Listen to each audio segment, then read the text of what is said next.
Everybody, thanks for watching. Just a quick reminder, books are still being shipped out.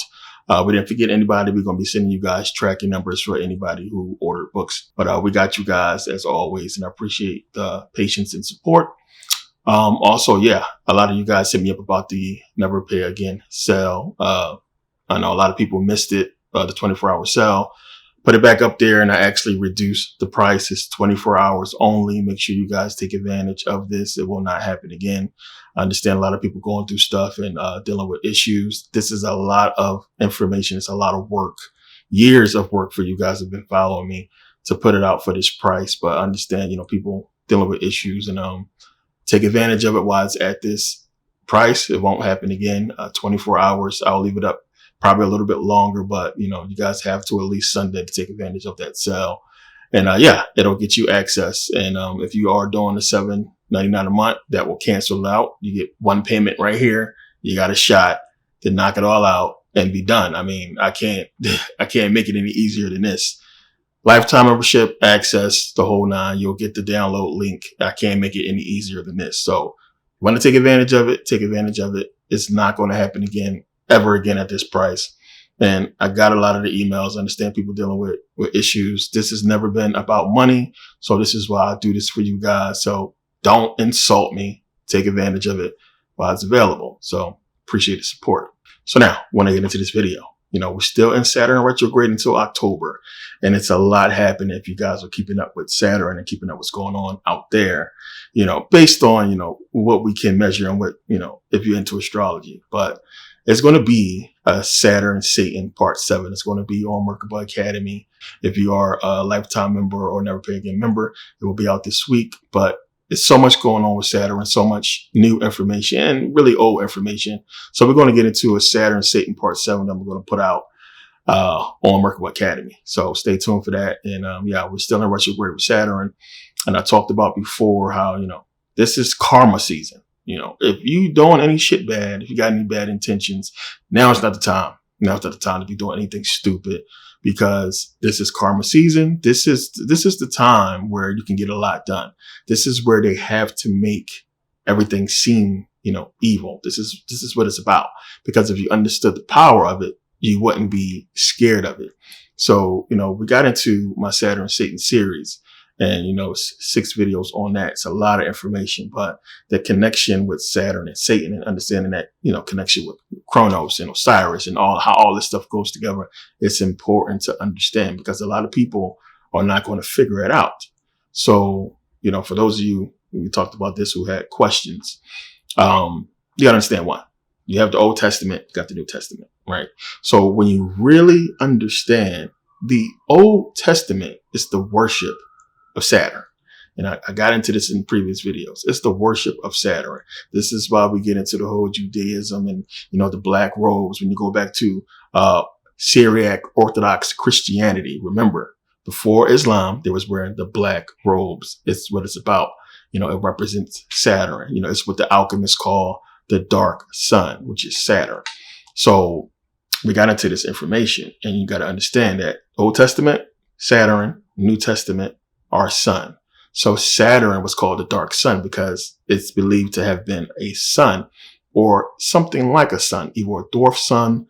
It goes back so far. And remember, I talked about how Earth used to be, Velikovsky and a lot of other researchers believe that Earth used to be a satellite of Saturn. And the planet Titan is like Earth. And talked about the whole moons of Saturn and how it can't be a coincidence that Iapetus looks just like the Death Star which is the moon in Star Wars. And then we get into that whole, situation with Star Wars and Jedi and how it relates to Osiris, which we'll talk about in a second. But you need to understand that how this is all in big relationship to each other. And it's not a coincidence, and so much has happened now. It's fitting for what's to come to be happening around now, since we are in retrograde with Saturn. And I mean, it's financial shit, banking stuff in your life, stuff that's going to come back on you. If you're having karmic issues, this is now. This is because of now. So it would be a good thing for you to tie up any loose ends. I don't mean go whack nobody and nothing like that, but tie up any issues that could be coming back to you. We got into this with understanding astrology with the zodiac, and there are consequences. And this is one of the reasons why we've seen Saturn worship all over the world, but it's not as we recognize it, and that's the problem. We got to go back to how it was shown or how they seen it back then. So I showed you guys throughout the series so many ancient depictions of two suns.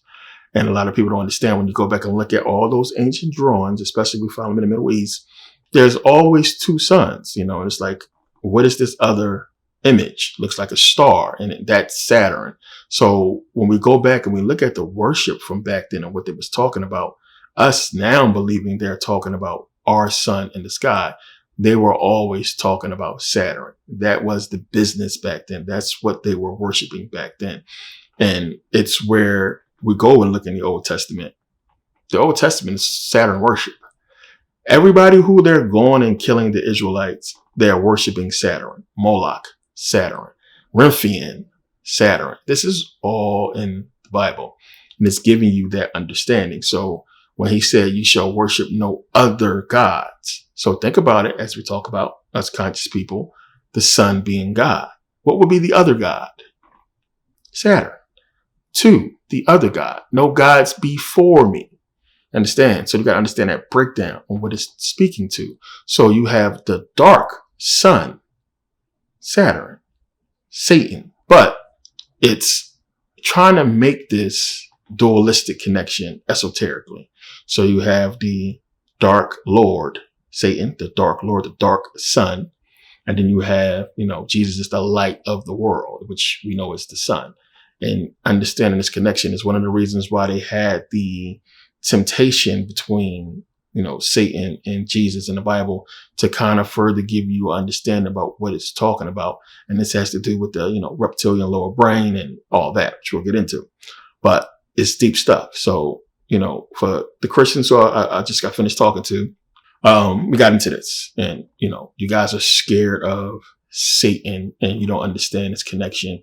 It's very esoteric. And it's why I tell Christians, you're doing yourself a disservice by not understanding this stuff. And same thing for a lot of conscious people that may be scared. I told you, the thing that broke me out finally out of Christianity was studying Satan, studying the scary stuff.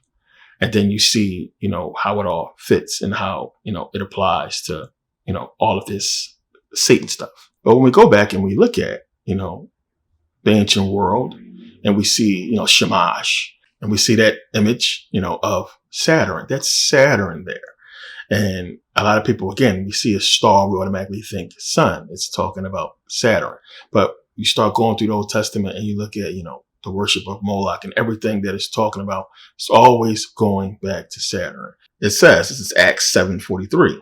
Yea, ye took up the tabernacle of Moloch and the star of your god Remphan, figures which ye made to worship them, and I will carry you away beyond Babylon. So you just got to break that down. And then we're talking about, star, your God, and then you have to look at what's being said, So I talked about this before. When you got to understand when it's saying, I am the Lord, your God, who is it talking to? And then he's saying, no, that's your God, Remphan. So what's going on here? So then when you look deeper, it's like, well, wait a minute. It seems as if the Jews is worshiping this same God. So is it, if you want to get deep into it, is it that you have a sect of Jews who over the years, because this is what they want you to believe, who over the years stuck with this belief, and they got distorted in Babylon. You have the Babylonian Talmud, and it got distorted. And we have this so-called worship that's supposed to be Judaism, but is really, satanic. It's something to kind of give you a distraction, a segue away from the truth. Because if you really get deep into Judaism, it's kind of split as well. And we have the mystic Jews, which is where, my name comes from. It's Merkabah, the real Merkabah, I call myself, when you understand what that's really about, which, we are the real Merkabah. We are the Merkabah, you understand. And it's trying to break away from this understanding to get you lost for a reason. So when you look at, Revelations, and it's saying, behold, I will make them of the synagogue of Satan, who say they are Jews and are not, but do lie. Behold, I will make them to come and worship at thy feet, and to know that I have loved thee. And this is one of the things that have the black Hebrews thinking that, well, God is going to get the white man in the end, and y'all going to be worshiping at our feet. Y'all going to become slaves. It's one of the verses that does that. But see, they're confused as well, because they don't understand what this is esoterically, because you do yourself a disservice if you don't go dig into all this information. If you don't go look it up and research and see what it's talk about esoterically. So Saturn is known as the black square. We know the Jews wear the tefillin, which is a black square. They wear, on their foreheads. We know about the Kaaba in Mecca, where we have the Muslims walk around it. And then it's just understanding how that corresponds with the planet Saturn itself. When it's saying you took up the tabernacle of Moloch and the star of your god Remphian, this is what it's talking about. And this is what they saw. So you go back to the image with Shamash, and then you see the star. This is what it's talking about. This is Saturn. This is what it's referring to. And you can go back and look, from the planet, from Earth. It's how they seen it back then. It's how it showed up. And we see the depiction in many different places. We don't know what changed to make it, the way that it is. But we know there's planetary movement, and sometimes movements, we don't see them for thousands of years. But this is what they saw back then. And this is where the worship went to for a reason. So everything in the ancient world is pointing, towards this area with, Saturn, Sirius. You go back and look through history traditionally, and we talk about thousands of years, hundreds of years, that when we get these planetary alignments, along with these retrogrades, and especially with Saturn, stuff usually happens. And we're seeing stuff now. We're going to get into, I don't want to even get into it, but say it here. But more stuff coming on what's happening. But this is stuff that when we see happen, we have major planetary events, as I talked about in our previous videos. Stuff happens with the world. Things change, major changes, big things. Going back to Saturn Satan series, we got into understanding, Cyrus, understanding the correspondence with Satan and how it, corresponds to us. And as I said, you have, the Dark Lord, you have the Lord, you have this, Old Testament God who many would consider evil. And it's trying to give you that understanding of this Dark Lord, the Black Sun, this evil, this dualistic God of Saturn, which is Satan. And then you have the Sun and God, and why everything is so crazy in the Old Testament and the New Testament as well, as far as why, God just simply don't destroy this dude. It's because it's him. It's part of you, part of us. And understanding that, and then understanding this two sun worship and why they're more gravitating towards the Saturn aspect is because it's dealing with material. And that's what this is all about. So I showed you guys in the video about, all of the corporations, the companies that manufacture stuff that we use, products, money, what have you, having the Saturn logo. We have those rockets that's going to Saturn, the Saturn V, same ones that went to Mars, Saturn rockets. And it's dealing with us. It has everything to do with us. It's a lot more to get into with Saturn, which I got into. But it's understanding this materialistic relationship we have with that planet and with these esoteric things like Satan and Osiris and what it all means. So talked about, Kundalini energy and understanding, opening the third eye, how all this goes together. It's not just a coincidence, the 666 relationship with Saturn and us is trying to give you that understanding of the representation of those numbers and how they correspond to us. So people think we worship Osiris. As I said, they think we chose Osiris and these Egyptian gods to worship over the biblical, prophets or what have you, and what all this stuff, means. It's not hard to break this stuff down and see it's all astrology. It's not hard to see it. So I got into Jesus representing the sun on the cross of the zodiac. It's there. People just want to ignore it.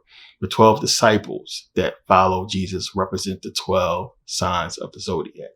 Plain and simple. He's telling them to follow me. So you're following the sun. Plain and simple. And that's a hint right there. So what happens when we start following the movement? We start following the movement of the planets, the sun, which the signs of the zodiac will represent, of course, planetary bodies. So what is this? It's talking to everybody. It's Jesus saying to you, follow me. And the only way is going to be through me. I'm the way. So this is something that they've taken from the ancient world that we've seen. And it's esoteric in so many different ways. So the big connection, you had a lot of people coming out, and this is what people talking about lately with Osiris and Saturn. And then you just got to understand many different representations of Satan. And same thing with Osiris. I showed you guys how Osiris also represents the bull. And this is what we have with Moloch. You have the bull, then you have the bull calf, and we see this in so many different ancient civilizations.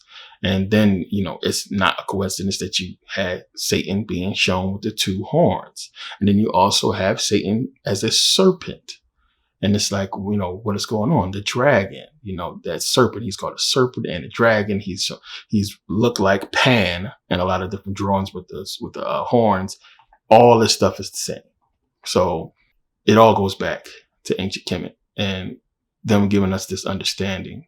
And I talked about what George Lucas and Iapetus and him creating the Death Star, how he already knew this. You can clearly see that the lightsaber is representing the Jed pillar, which is Osiris. You can see the Death Star. So Iapetus is one of the moons of Saturn. You have Darth Vader's mask, which is, the Sphinx, which is what most people know it as. But I showed you guys, with the Tut bus and understanding what it represents. So talked about how you have Satan, that serpent, representing the lower part of the brain, which you got to understand is reptilian.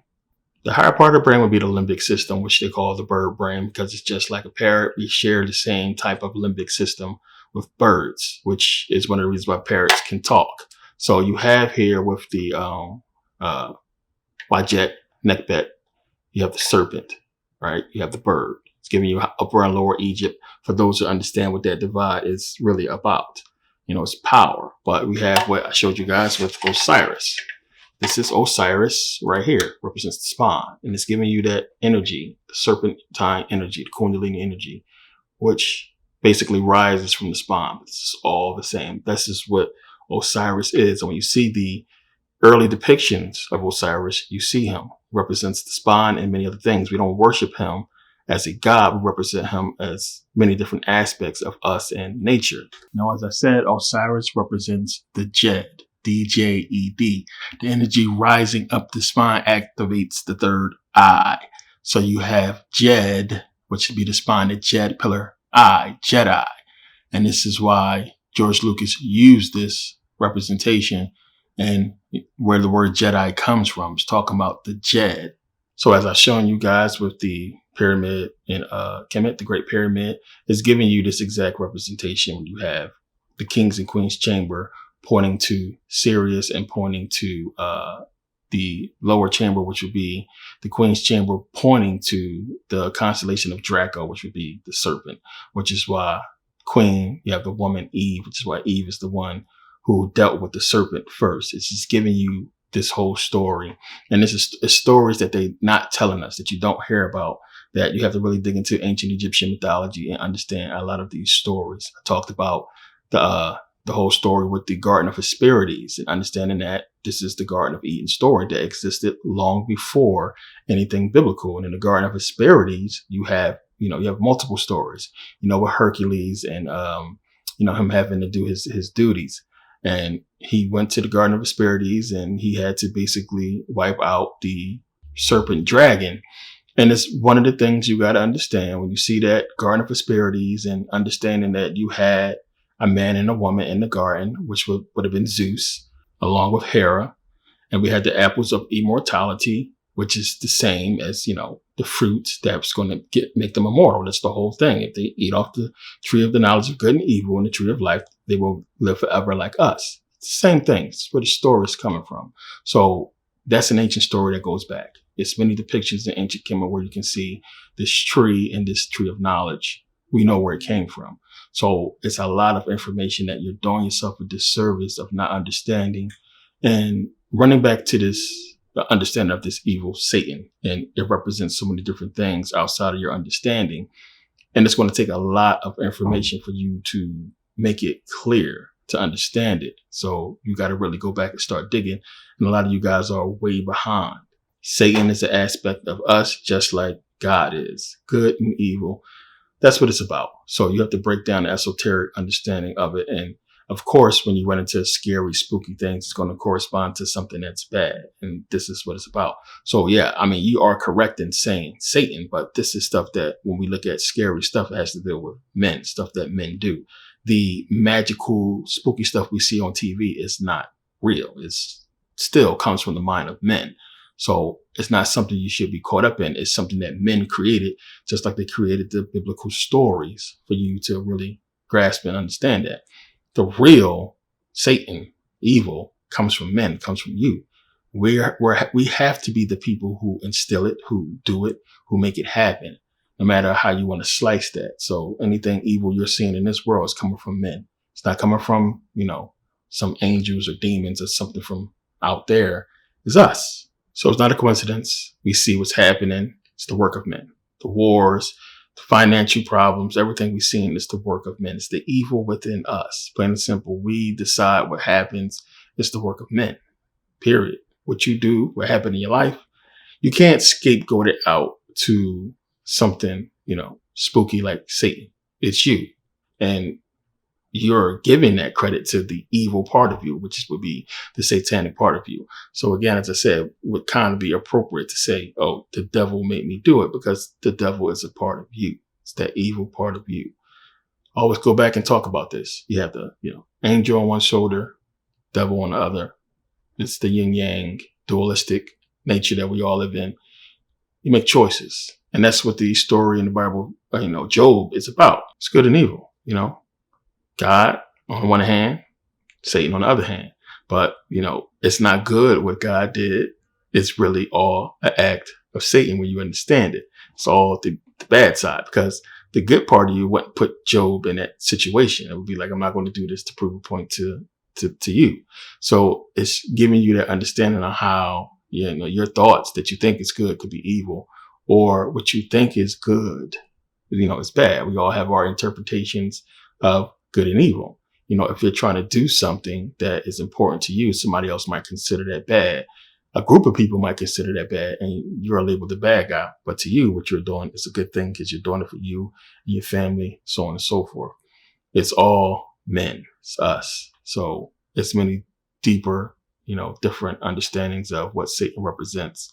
But it goes back to a lot of different things. And people are going to be scared of it, and they have been made to be scared of it. And, it's movies out here, and it's just like a lot of common sense questions you got to ask yourself for these movies, to be allowed to be made by people that's supposed to be ordained by God. And then you have the worship and praise of Satan, satanic things all throughout the, the entertainment industry. You got to look at that. And you got to look at the, rich millionaire actors and musicians that thank Jesus for their success. And the whole time they're promoting Satan and promoting things that's against the Bible, but they're successful. And it's so many different things to look at and say, well, how is these people getting success and, seemingly being blessed by God. I mean, you have these rappers that have prayer meetings. I showed you guys the picture of the strippers praying before. You got to look at all this stuff. There's so many different things that people take out of religion and put it towards their personal self.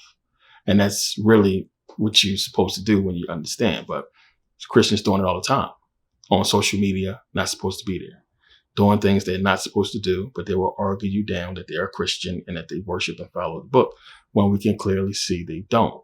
People take the religion and take it personally and try to fit it to fit where they want it to fit or need it to fit personally. Jesus as my own personal Lord and Savior. This is what they're doing. And you got to understand how that breaks down. So it's the same, Jesus is Satan. Satan is Jesus. God, Satan, one and the same. Saul still goes back to you. Plain and simple. Anything that's going to be done evil in your life is done as a result of your own actions or the actions of someone else. For whatever reason, you put yourself in a certain position at any place, any point in time, and something bad happened, but it still was your actions or the actions of someone else. And it's crazy how, Christians take all of the esoteric information about the Bible and Saturn and everything else and just dismiss it. And we don't have this same stuff as it relates to the biblical stories. It's just stories. But you got to think about the wording of things. Chronos, crown, chrome, chronology, Chronos, God of time, God of Saturn. And you have Jesus with the crown of thorns, which we see is the sun rays, understanding what that means, but it's the crown. He was, crucified on Golgotha, which is the place of the skull. And all this corresponding to you still goes back. It goes back to here. And, you go to church or you go to temples, you go worship in the temple inside. Jesus says you have to go in. I am a part of you. You are God, so on and so forth. This is not a coincidence. It's giving you the same esoteric understanding. You just got to be able to connect the dots. And it's people who just really want to believe in this so bad because they put their hope in it and they put their hope in all of it. But then they don't follow the book. And it's like, okay, well, you really don't want this to be true, because if it is, you're going to hell because you don't live by the book. So, it's deep. It's a big esoteric part of us and religion that we got to connect the dots and understand, but not many people are going to be able to do it because of this division. But if you don't go look at what this stuff goes back to, you're going to forever be lost. You're going to be living in fear because it really takes you to, you got to take the time and go back and look and see what this stuff is really talking about, and don't be scared, and see how it goes back to ancient things. And it's one of the reasons why you have people thinking that Kemet is bad, it's evil, because we talk about it. I have people who all they do, I'm in a lot of groups, they post information against, ancient Egypt as if, it's what we worship, and, everything, it's about, the Ankh and, Osiris and Isis and all that. It's so much deeper than that. And as I said, we're not trading biblical prophets and gods for Egyptian ones. It's us doing the research and understanding where the stuff came from, and that even they didn't worship it in the sense that we call worship. And it's really obvious. It's one of the things I come across so many people that seem so sure and cocky and arrogant in their religion. And as a researcher, a person who does this for over 20 years, a person hasn't looked at anything. They're regurgitating what they heard in church or seen online. They did biased research where you go back and look at the people who put out the research. They're Christian or Christian sources. They didn't go and look because, like I said, there's no way you can go and look and still worship the book. There's no way you can read the book and still worship it, because, as I said, you get to a certain point, you're done. You understand. You start to get it, what it's talking about. And it just seemed so far-fetched.